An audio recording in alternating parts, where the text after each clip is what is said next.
paling pengen saya tanyain nih ya, kenapa gitu ngambil yang kampus mengajar dan bina desa? Padahal kan MBKM juga ada yang magang ya?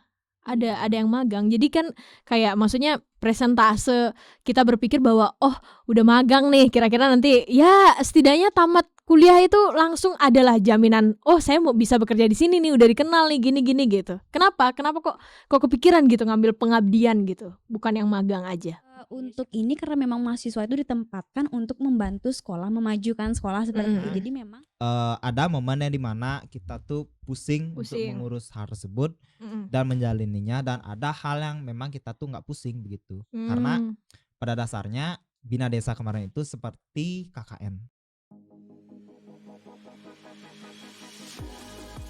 Kadibahni Ring Pahoman Binaya Podcast. Hai guys, balik lagi di Binaya Podcast. Hari ini saya Ayu Chandra dan hari ini saya sudah kedatangan dua tamu yang begitu istimewa, perwakilan dari mahasiswi dan mahasiswa Fakultas Ilmu Budaya Universitas Udayana.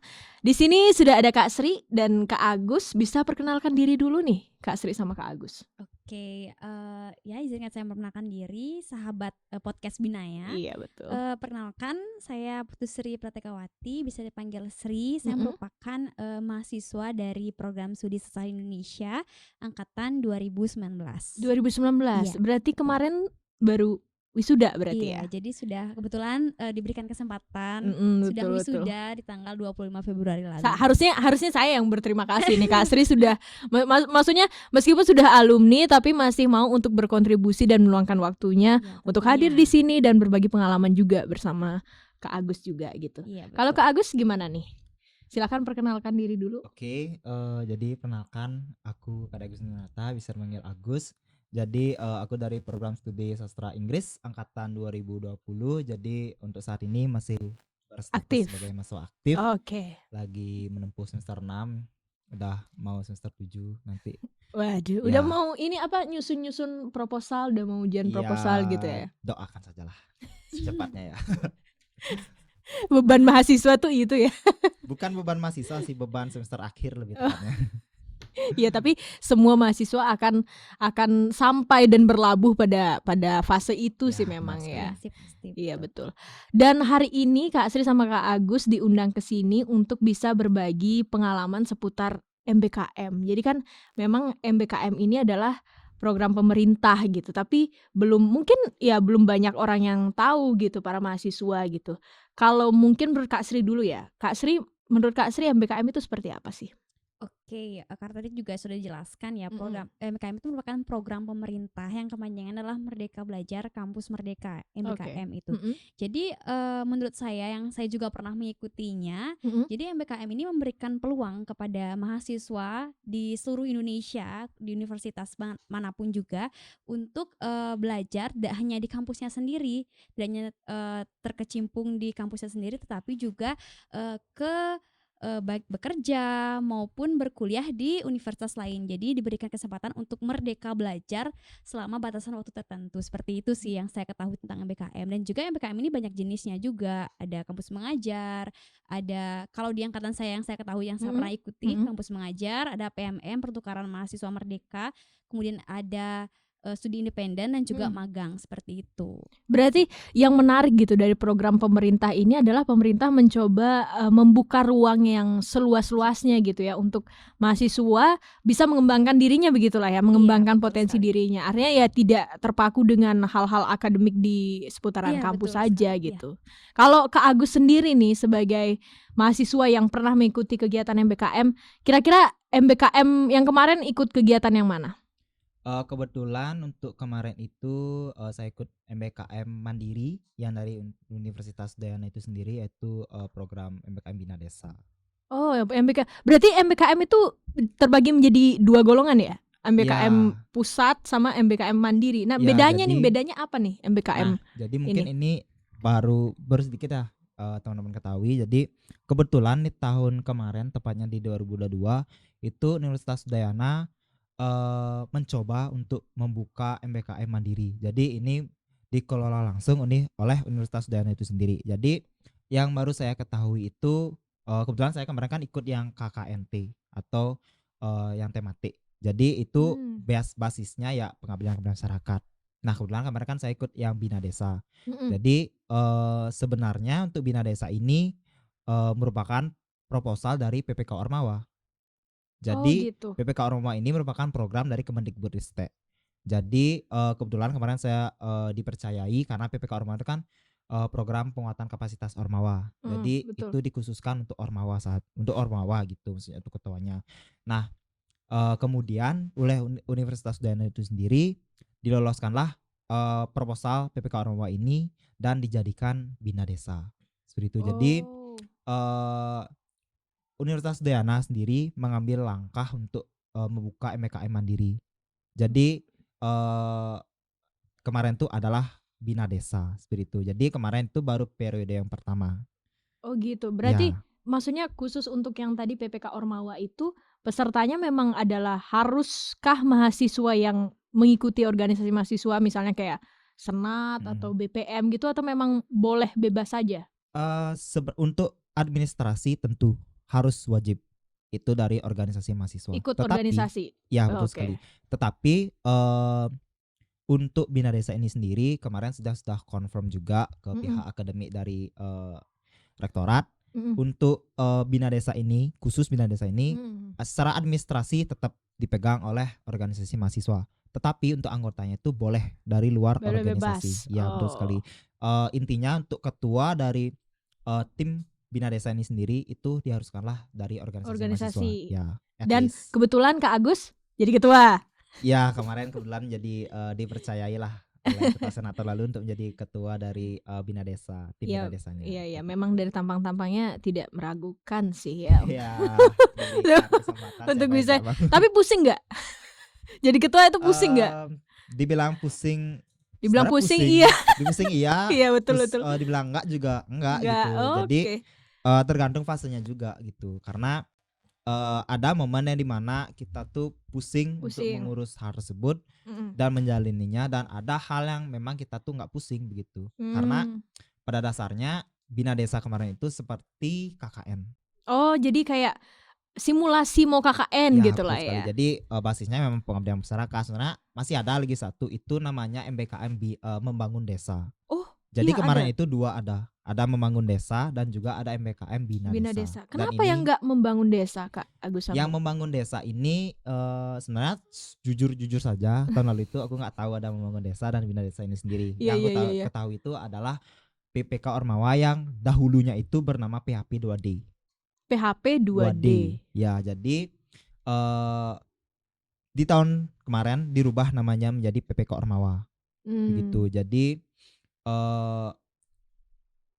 pas pada saat itu aku belum tahu nih ini tuh PPK Ormawa PHP 2D itu dirubah menjadi PPK Ormawa gitu. Jadi apa sih PPK Ormawa nih gitu kan. Habis itu dimintalah sama Ibu WD3 kebetulan untuk mengirim satu proposal seperti itu. Nah setelah itu saya susun searching desa buat program. Habis itu saya usulkan lah dan keterimalah di MBKM Bina Desa. Nah membangun desa ini jujur saja pada saat saya udah terjun di Bina Desa saya baru tahu ada MBKM membangun desa seperti itu. Menarik. Jadi, ya. Sebenarnya ini sama saja, cuma berbeda nama aja. Ya maksudnya gerakannya sama gitu ya, aktivitasnya, sama. Kegiatannya sama gitu kurang lebih. Nah kalau gimana? Sebenarnya untuk membangun desa ini, nah ini sebenarnya poin plus dari membangun desa.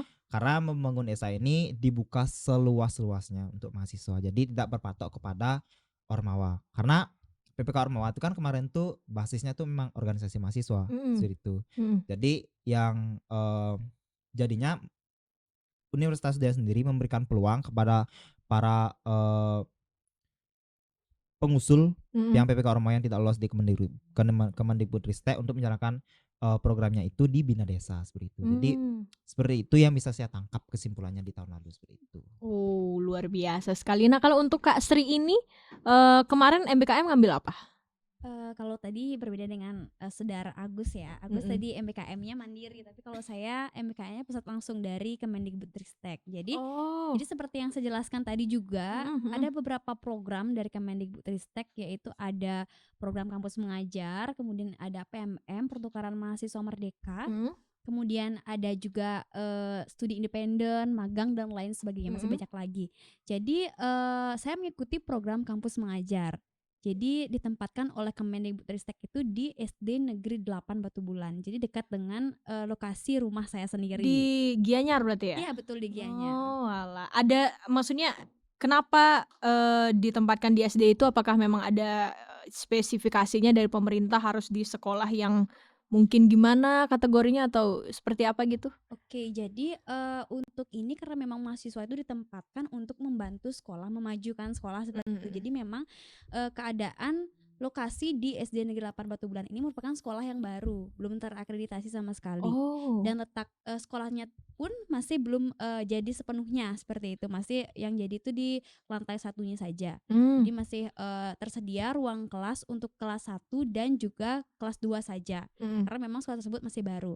Dan mengapa mungkin saya juga dengar dari rekan-rekan saya yang mengatakan bahwa kenapa diletakkan di SD Negeri 8 Batu Bulan, mungkin kan bingung ya kenapa ditaruh dekat rumah gitu ya. Mungkin karena memang kebetulan ada lokasi sekolah yang membutuhkan. Kemudian yang kedua adalah memang dekat dengan rumah dari sang mahasiswanya tersebut seperti itu. Jadi sesungguhnya saya di sana di kampus mengajar ini sangat menyenangkan ya, karena bisa mengajar adik-adik yang mempunyai niat belajar yang tinggi juga, walaupun memang terkendala saat itu masih COVID ya, karena COVID-19 juga. Jadi itu saya di tahun 2021 tepatnya di semester 5. Saya hanya baru bisa mengikuti itu semester 5. Beda dengan Saudara Agus yang sudah semakin banyak ya program MBKM-nya seperti itu. Gitu. Jadi memang perbedaan dengan MBKM Mandiri dan MBKM pusatnya ini memang saya langsung dari Kemendikbudristek. Kemudian pun juga dari struktur kampus mengajar ini kita juga harus melapor ke Dinas Pendidikan di Kabupaten Gianyar. Jadi di masing-masing kabupaten kita harus melapor terlebih dahulu, kemudian baru penerjunan ditempatkan di SD 8-nya. Setelah itu berkoordinasi dengan kepala sekolahnya, minta izin lah gitu kan, kita mau ke rumah orang minta izin gitu ya. Jadi ke kepala sekolahnya dulu, setelah itu baru kita melakukan observasi. Jadi observasi ini fungsinya adalah untuk mengetahui apa saja sih kekurangan dari, bukan kekurangan sih ya, apa saja yang dibutuhkan oleh SD Negeri 8 Batu Bulan ini. Kemudian barulah kita merancang sebuah program dari survei yang kita sudah lakukan ini, program yang akan kita laksanakan. Jadi sesungguhnya mungkin teman-teman awamnya dengar kampus mengajar ya hanya mengajar saja gitu. Tapi memang itu adalah tujuan utama kita ya sebagai tenaga pendidik. Apalagi ditugaskan menjadi kampus mengajar, yaitu mahasiswa yang mengajar siswa di SD 8 tersebut.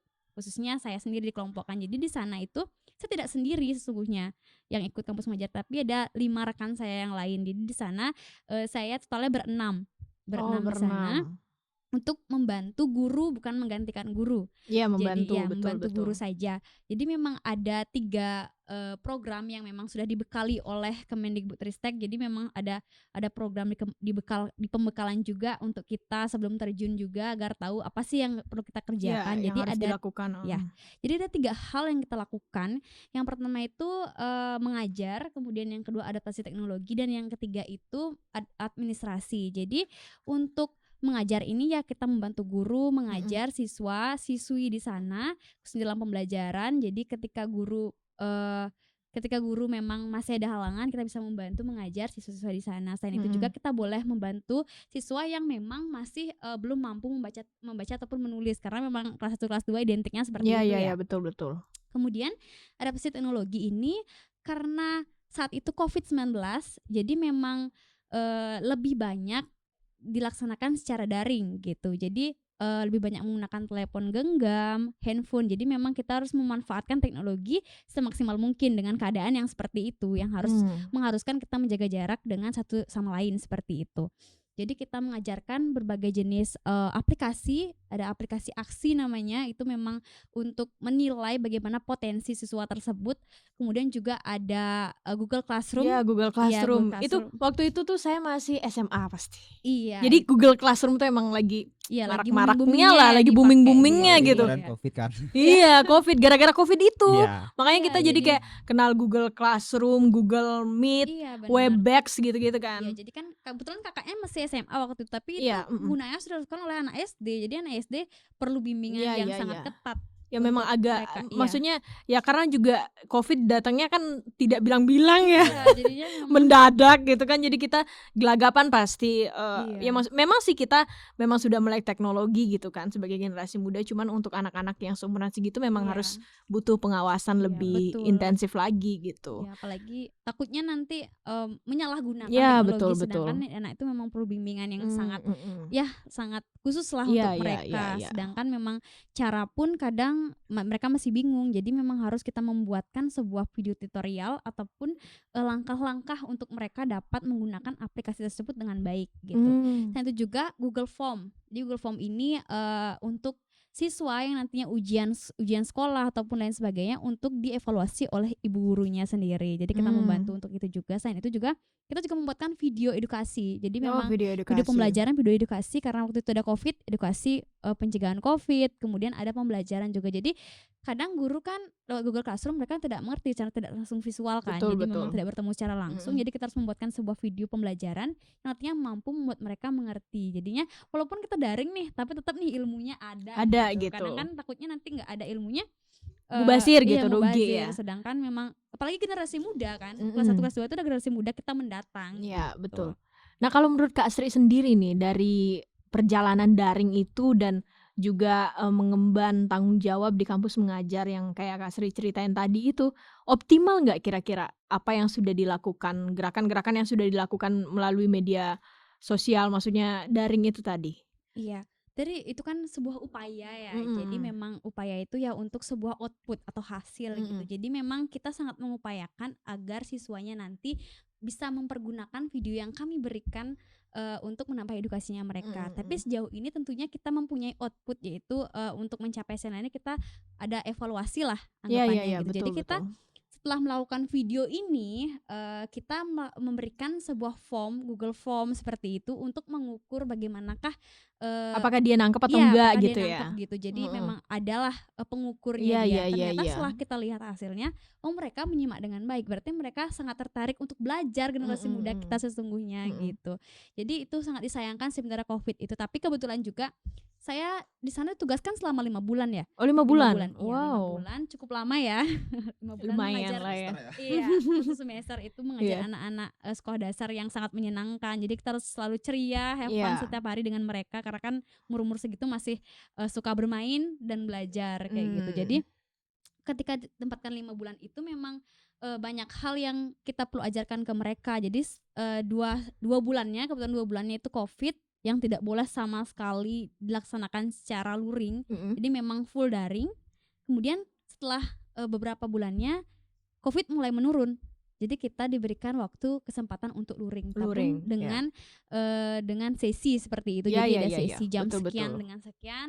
Padahal jumlahnya memang sedikit, tapi memang karena keadaan yang tidak bisa mendukung kegiatan pembelajaran dengan seluruhnya, jadi memang harus.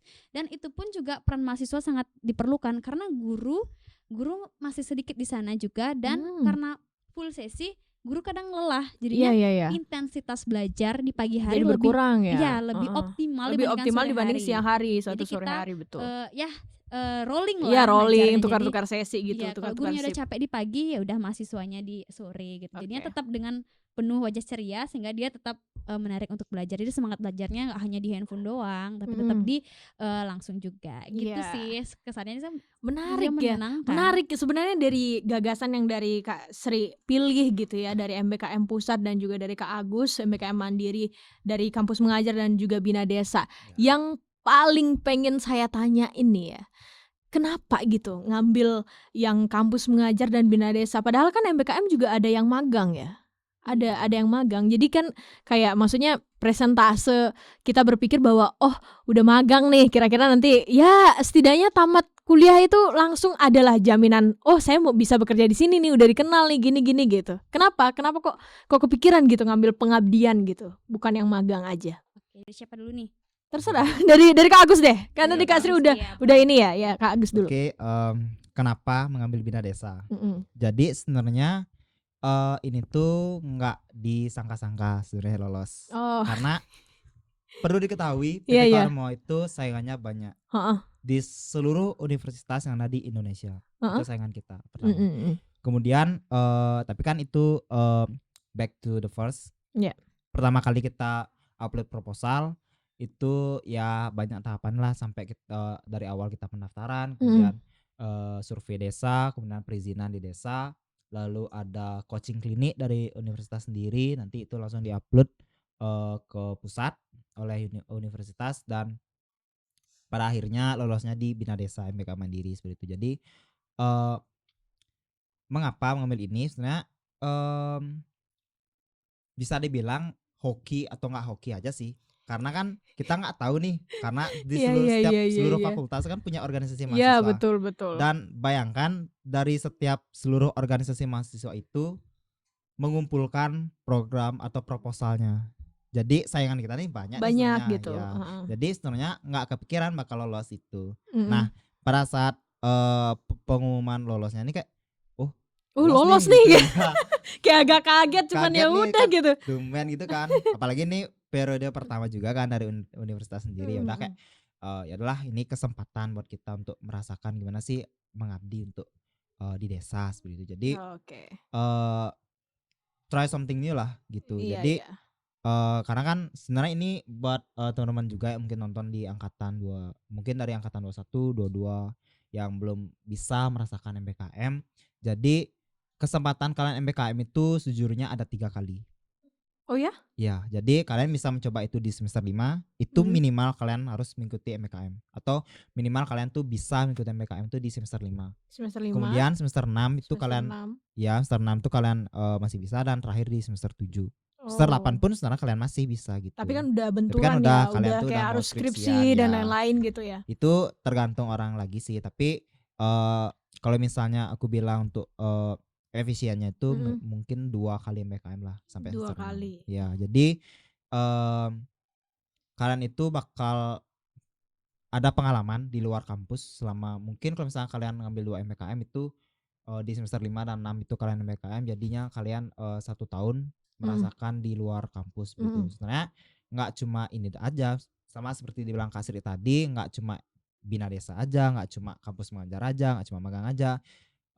Bahkan kalian bisa mengikuti yang tertinggi mungkin yang sejauh ini aku ketahui itu ada IISMA.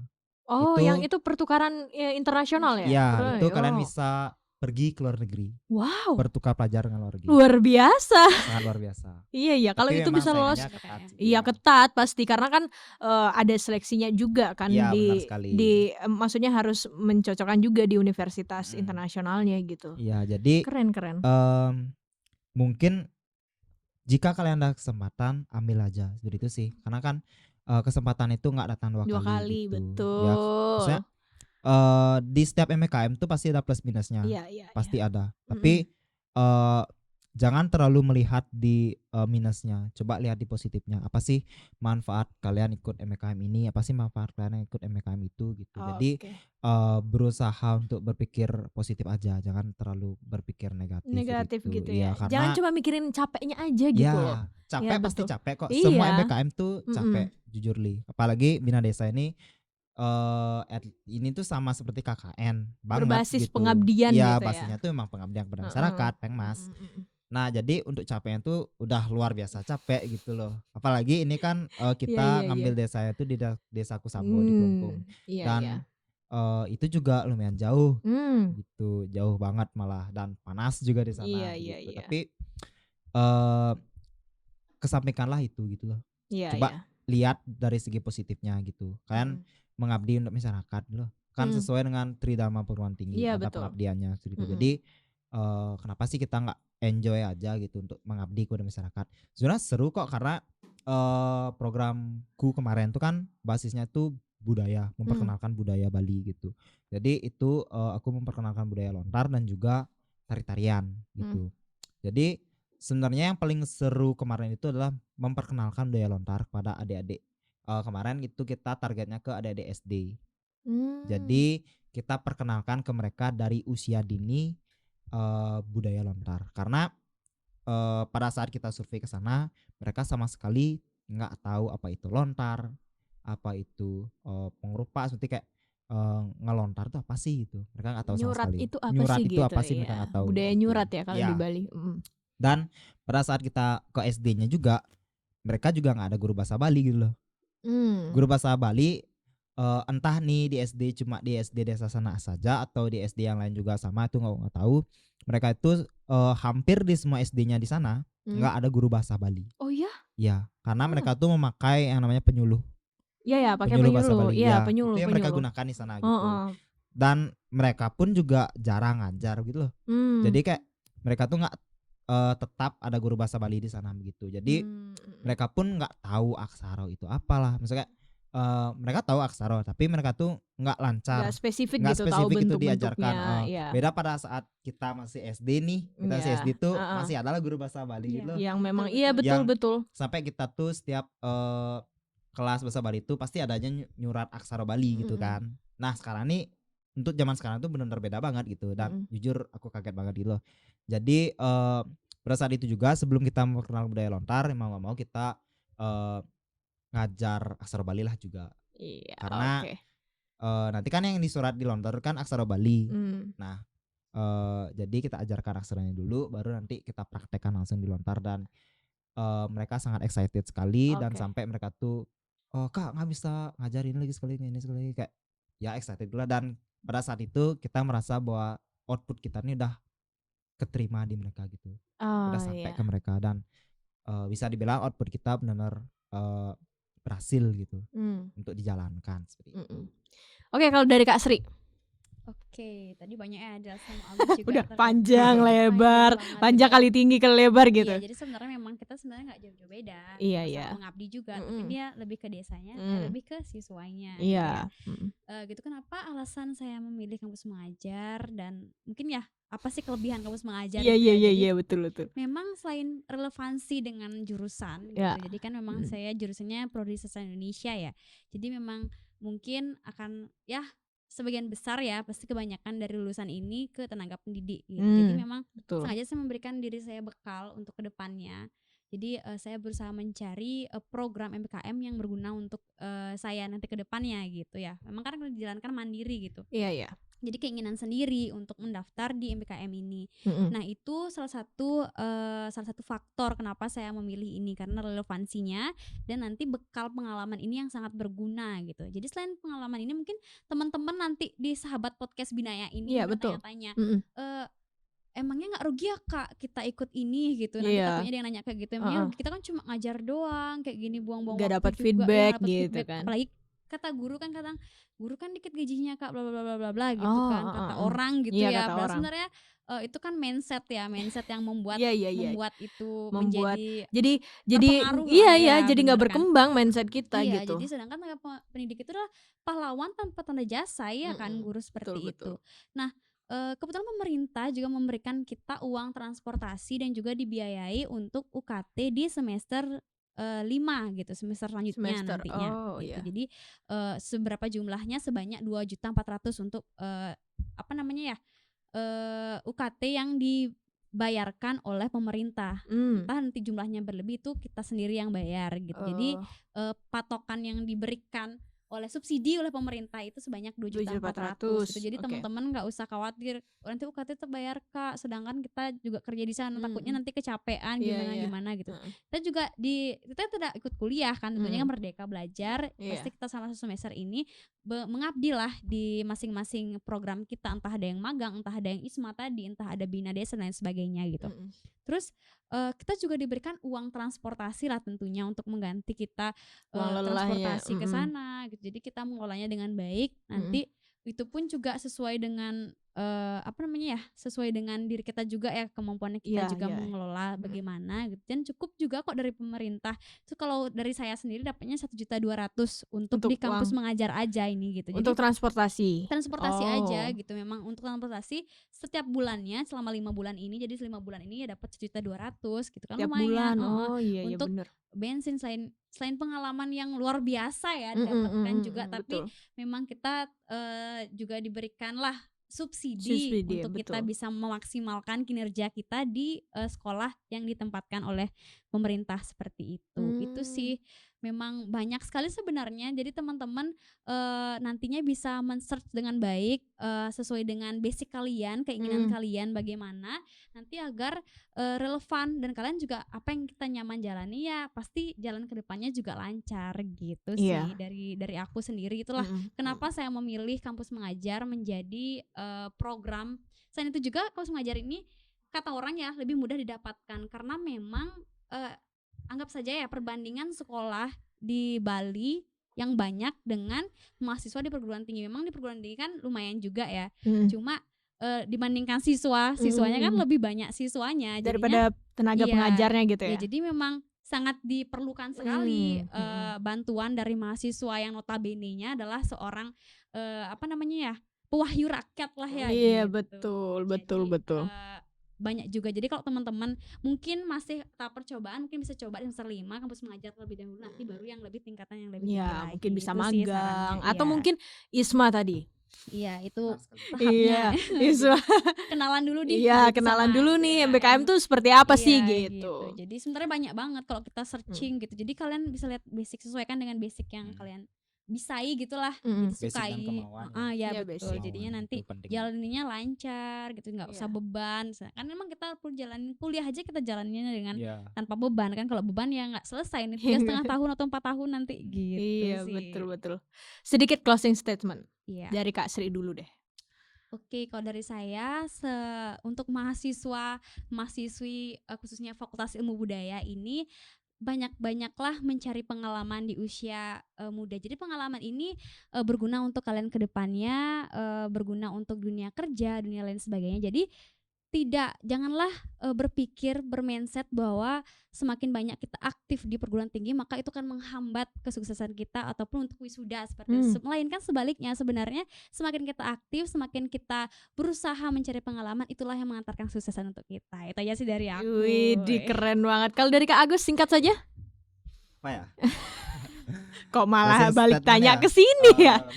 Mungkin kurang lebih sama sih kayak Kak. Iya, tua. Ya, karena kan ini kita masih di usia muda ya, bukan usia, misalnya kita dah remaja, kita dah mau beranjak dewasa juga, dan kesempatan itu nggak datang 2 kali gitu loh. Jadi perbanyaklah nyari pengalaman karena sekarang kan kita masa kuliah. Nah, di masa-masa inilah kalian bisa mencari pengalaman sebanyak mungkin. Kalian ikut organisasi lah, kalian ikut mungkin UKM, mungkin di organisasi atau nanti pada saat semester 5 nanti kalian bisa ikut MBKM gitu. Karena kalau menurutku pribadi bekal kalian untuk nyari MBKM itu sebenarnya ada di organisasi gitu. Jadi apa yang kalian pelajari di organisasi itu bisa juga kalian terapkan pada saat kalian MBKM nanti seperti itu. Apalagi khususnya MBKM magang, karena basic skill di organisasi itu akan sangat berguna untuk kalian di MBKM nanti seperti itu. Jadi